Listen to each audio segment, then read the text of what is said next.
ये जो XPulse bike है उसकी रूह के कांप उठी है डायरेक्टली। मतलब अलीबाग का जो खर्चा था वो था टोटल 12 से 13,000 रुपये तक के, और अभी ऑन गोइंग है। अभी देखते हैं अलीबाग से आने के बाद में अपनी बाइक कितना खर्चा अपने को बताती है।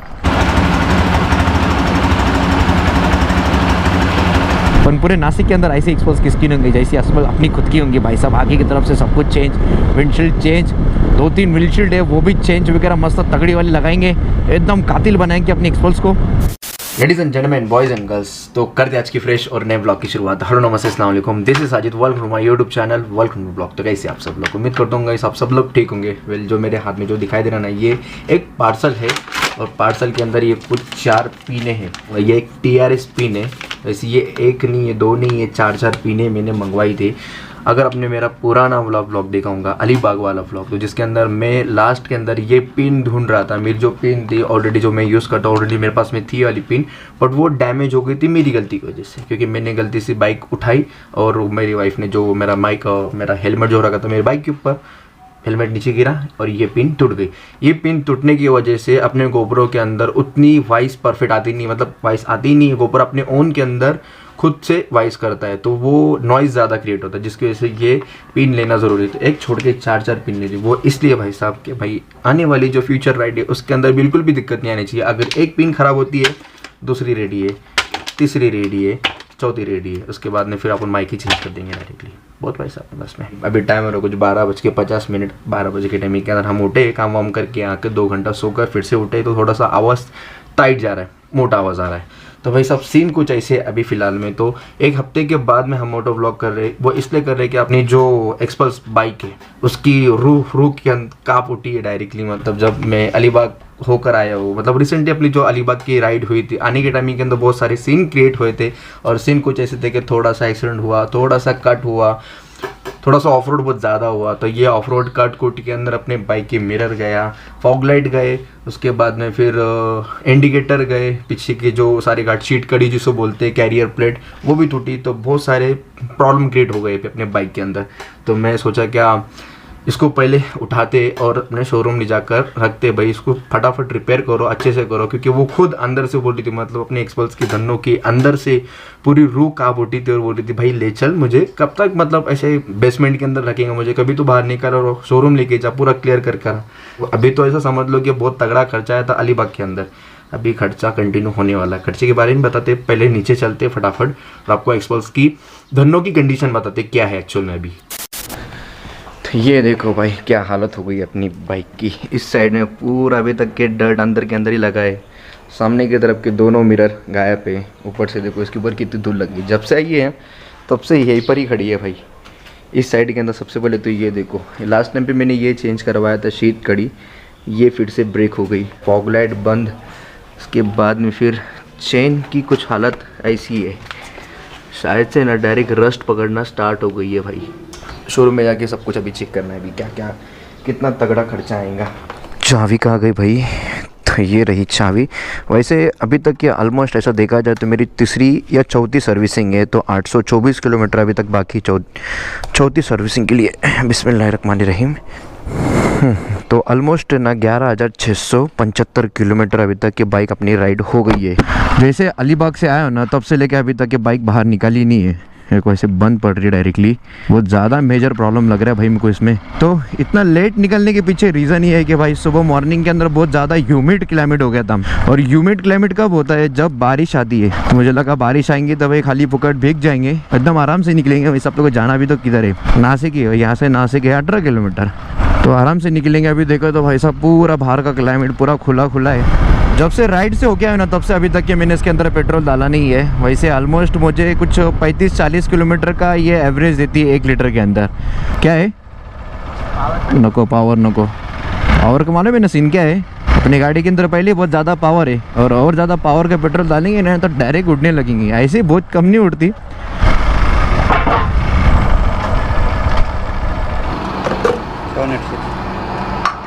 वेल गाइस, अभी बाइक राइड करते हुए मुझे कुछ चीज़ें एनालाइज की है मैंने, क्या अपने बाइक के अंदर अपने को क्या क्या चीज़ें चेंज करनी है और रिपेयर करनी है। सबसे पहले तो भाई साहब यहाँ पर अपना तो मिरर लग जाएंगे, जो कि मैंने बैग के अंदर लिए साथ में मोबाइल होल्डर के साथ में। और दूसरा यहाँ पे ये जो हैंडल गार्ड है, इस साइड के अंदर, इस साइड का हैंडल गार्ड है, इस साइड जब बाइक गिरी थी तो वो टाइमिंग के अंदर हैंडल गार्ड टूट गया, तो वो वाला हैंडल गार्ड लगाना है। इंडिकेटर चल नहीं रहे, फॉग लाइट भी चल नहीं रहे, बंद हो गए दोनों भी। तो मेरी हिसाब से देखा जाए तो दोनों की वायरिंग हिल गई होंगी, तो जिसकी वजह से वायरिंग चेक कराना पड़ेंगे। अभी पता नहीं अभी क्या सीन होगा अंदर का, वायरिंग के बारे में कुछ बोल नहीं सकते। और सबसे डेंजर वाला सीन क्या पता क्या भाई साहब, जब बाइक चल रही है, ऑफ रोड कर रही है, मतलब स्पीड ब्रेकर वगैरह जब आ रहे ना भाई, तो वो टाइमिंग के अंदर पीछे से इतनी भयानक आवाज़ आ रही ना, खड़खड़ खड़खड़ धड़धड़ धड़धड़ डायरेक्टली, कि मतलब ऐसा लग रहा है कि अभी वो शीतकड़ी कैरियर प्लेट टूट कर हाथ में आ जाएगा डायरेक्टली। वैसे तो टूट तो गया वो वन साइड से। वैसे लास्ट टाइम के अंदर शीतकड़ी जब मतलब वो कैरियर प्लेट टूटा था ना, तो मुझे बाइक शोरूम की तरफ से फ्री के अंदर चेंज करके मिल गया था। बट इस टाइमिंग के अंदर अगर वो फ्री में भी चेंज करके देंगे ना, तो फ्री में मैं नहीं लूँगा, बिकॉज भाई वो है ना इतना स्ट्रॉन्ग नहीं है जितना स्ट्रॉन्ग होना चाहिए था। क्योंकि लास्ट टाइम में जैसे मतलब मेरी अजमेर की राइड कंप्लीट करके आया था, वो टाइमिंग के अंदर वो नॉर्मल ब्रेक हुए थे और मुझे लगा था कि ऐसी कोई डिज़ाइन होंगी, बट बाद में मैंने ऑफ रोड किया ना ज़्यादा, तो जिसकी वजह से वो डायरेक्ट ब्रेक हो गए। और अगेन अभी इस टाइमिंग के अंदर फिर से नए डाले, जब ज़्यादा नहीं 1-2 महीने हुए होंगे डालकर, जैसे डाला वैसे वो ब्रेक हो गए, तो वो उतने स्ट्रॉन्ग नहीं है जितने होने चाहिए थे। तो भाई उसके अलावा हम आफ्टर मार्केट जो कैरियर प्लेट आता है वो लगवा लूँगा। वैसे मैंने ऑनलाइन के अंदर देख कर रखा है वो कैरियर प्लेट, तो पूरा वन पीस है वो, सब अंदर से लेकर ऊपर तक के पूरा वन पीस है, जिसके ऊपर मैं टॉप बॉक्स भी लगा सकता।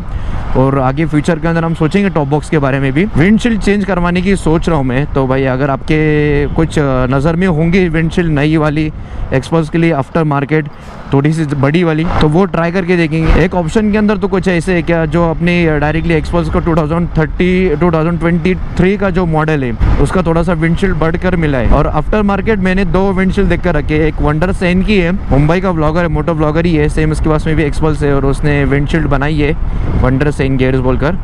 एक वो वाली विंडशील्ड है और एक अभी नई आई है जो कि मेरे एक फ्रेंड ने लगाई अपने एक्सपर्ट्स के ग्रुप के अंदर ही, तो मैंने उसकी देखकर मैंने सोचा कि दोनों में से एक ऑप्शन के अंदर रखते हैं, दोनों में से एक लोगा लेंगे।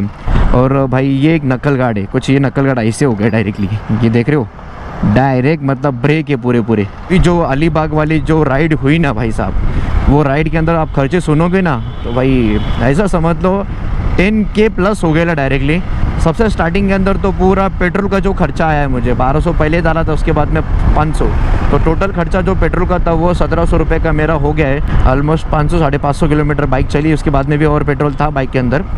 होटलिंग को कुछ लगे, जो विला मैंने बुक किया था उसके लिए कुछ 5,500 2 दिन के, तो फूड के कुछ हुए थे 3,500-4 हज़ार। अदर एक्सपेंसेस अगर देखा जाएंगे वो हॉर्स राइड वगैरह ऐसा भी वो भी ऐड करना पड़ेगा ना भाई, एंजॉयमेंट किया पर खर्चा ही है, तो ऐसा कुछ था वो 500 रुपये उसको पकड़ लेंगे। अलीबाग का जो खर्चा था वो था टोटल 12 से 13 हज़ार रुपये तक के, और अभी ऑन गोइंग है, अभी देखते हैं अलीबाग से आने के बाद में अपनी बाइक कितना खर्चा अपने को बताती है इसमें। और एक चीज़ मैंने नोटिस की, अपना क्लच लीवर वो भी तो भाई बेंड हो गया है ना, ओए होए होए क्या बात है भाई, गर्दी तो बहुत ही ज़्यादा लग रही है मेरे को। कुछ बज रहे हैं 1:44, मतलब मेरी हिसाब से देखा तो खाने पीने की छुट्टी हुई होंगी सबकी। विकास भाई कैसे हो? The next day. Ladies and gentleman, boys and girls, आज का सेकंड डे है। कल हम आए थे सर्विसिंग करवाने के लिए अपने एक्सपल्स की, पर कल शोरूम के अंदर बहुत ज़्यादा गर्दी होने की वजह से हमें बोला गया कि सर आप आपकी बाइक लगा कर जाओ और कल लेकर जाओ, और जो कि मुझे मंजूर नहीं था। जो बंदे के पास में मुझे काम करवाना था वो बंदे के पास में बहुत ज़्यादा रश थी और मेरी बाइक किसी और बंदे के हाथ में गई थी। मैं बोला कि भाई नहीं, अपने को नहीं चलेगा, लगे तो मैं कल आ जाऊँगा। थोड़ा सा नाजुक काम है भाई, वायरिंग का काम है, जनरल काम रिया था तो मैंने किसी और से करवा लिया था, और अपनी बाइक का थोड़ा सा नाजुक दुख रहा। और आज मॉर्निंग के अंदर भी एक नोटिस हुआ मुझे, एक प्रॉब्लम जो कि है स्विच की तरफ से। जब मैं स्विच चालू बंद कर रहा हूँ ना तो थोड़ा सा लूजनेस आ रहा है, कभी कभी तो इंडिकेटर के अंदर मतलब पूरे लाइटा वगैरह सब कुछ इंडिकेटर लग भी नहीं रहा। कल एक्चुअली मैंने जॉब कार्ड वगैरह भी बनवा लिया था, आज ज़रूरत नहीं पड़ेगी जॉब कार्ड की। अरे मेरा भाई, अरे मेरा भाई कैसा है? बस ज़बरदस्त। बताओ तुम कैसे हो? क्या हो गया? सर्विस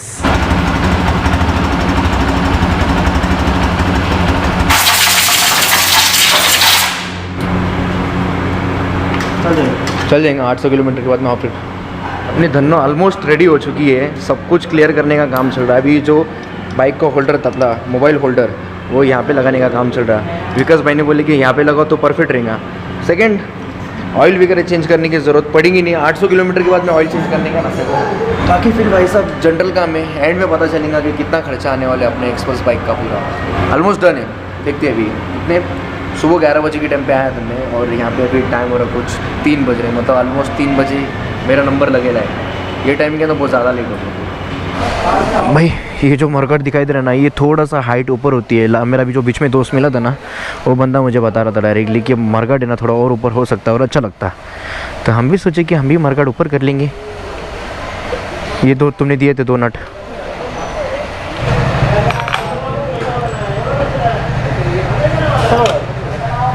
लो ना चला के देखो ना। पीछे बैठता।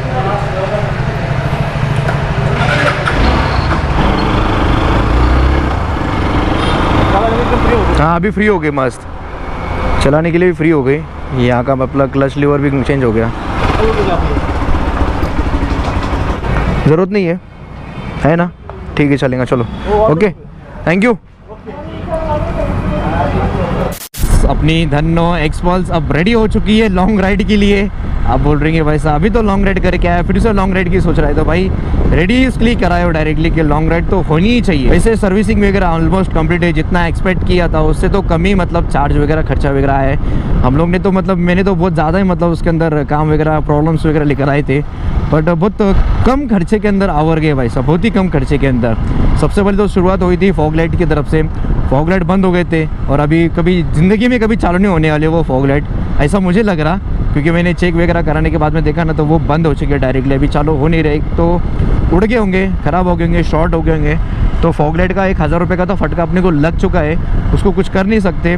सेकंड, ये जो क्लच लीवर था वो बेंड हो गया था, तो मैंने डायरेक्टली नया लगा लिया। कुछ ज़्यादा महंगा नहीं है, 50-60 रुपये का था, 60-70 रुपये का था, तो नया लगा लिया। अपना पुराना जो था वो रख लिया अपने बैग के अंदर, कभी भी अपने को काम आ सकता। थर्ड थिंग, अपने जो मिरर थे वो बहुत ज़्यादा लूज़ हो गए थे, अंदर के जो गट्टे वगैरह जो आटे वगैरह वो सब कुछ लूज़ है, फिर भी टाइट वगैरह करके काम चलो वाला काम कर लिया है। इंडिकेटर बंद हो चुके थे, वो भी अभी वर्किंग है, मस्त वर्क कर रहे हैं। इंडिकेटर भी वर्क हो चुकी है, अंदर की तरफ से कार्बन चढ़ गया था, कार्बन भी निकाल लिया चेन ल्यूब मार के। चेन ल्यूब से याद आया, अपनी चेन भी ख़राब हो चुकी थी, बहुत ज़्यादा मतलब रस पकड़ लिया था, तो उसको मस्त क्लीन किया, ल्यूब किया, टाइट किया, वो भी परफेक्ट है।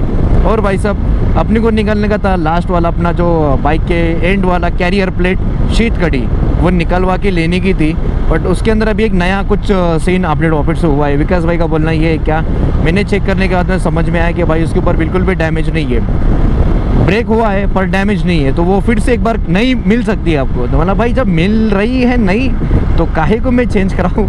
तो भाई एक काम करो, ऑर्डर कर दो, आप मंगवा लो, मैं ले लूँगा। उनका बोलना ये है कि भाई वो ब्रेक हुई है ठीक है, बट उसके ऊपर कोई डैमेज नहीं है, तो जब डैमेज नहीं तो आपको फिर से नई मिल सकती है। और वो प्रॉब्लम जो आ रहा है आपकी बाइक के अंदर वो चेक करेंगे, क्योंकि बाकी लोगों के अंदर प्रॉब्लम नहीं आ रहा और मेरी बाइक के अंदर प्रॉब्लम आ रहा है कि वो हमेशा टूट जा रही, और मैं जब भी लगेज माउंट कर रहा हूँ तभी टूट रही है। तो भाई उसको हमको क्लेम करके मिलेगा, नई शीतकड़ी बनाकर मिलेंगी, तो कंप्लीट है भाई साहब। और जो मात्र जो बिल बना है ना भाई, सर्विसिंग का बिल, मैंने ऑयल चेंज नहीं किया। ऑयल चेंज करने के लिए मुझे 800 किलोमीटर के बाद में आना है, तो ऑयल के चार्जेस छोड़कर देखा जाए तो भाई साहब सिर्फ और सिर्फ मुझे 499, और उसके अंदर भी 325 रुपये का तो चेन क्लीनर ले लिया मैंने, सॉरी चेन ल्यूब ले लिया। तो ऐसा समझ लो कि 100-150 रुपये तो भाई आपने को सिर्फ बाइक के चार्जेस लगे, सर्विसिंग चार्जेस। तो क्या यार हल्के खिलके ऐसा, मतलब नासिक से ओझर आने के लिए मतलब 200 रुपये का पेट्रोल फूक देते हम डायरेक्ट। तो यार ये सर्विसिंग तो चलता है भाई। ऑलमोस्ट अपने एक्सपल का सारा काम कंप्लीट है और अभी रेडी है डायरेक्टली लॉन्ग राइड के लिए। फटाफट प्लान करना है अभी लॉन्ग राइड को और बस निकलना है भाई। और अभी अपना बर्थडे भी आने वाला है भाई साहब थोड़े से जल्दी, तो अभी बर्थडे के दिन तो कुछ नई चीज़ नहीं आएंगी, बट अपने एक्सपल्स को ही सोच रहा हूँ मैं थोड़ा मॉडिफाइड करने के लिए। अभी देखते हैं, अभी डिपेंड करता है अपने पॉकेट के साइज़ के ऊपर। अगर पॉकेट ने साथ दिया ना भाई तो बहुत कुछ सोचा हूँ अपने एक्सपल्स को लेकर, मैंने बहुत तगड़े तगड़े मॉडिफिकेशन सोचा हूँ मैं।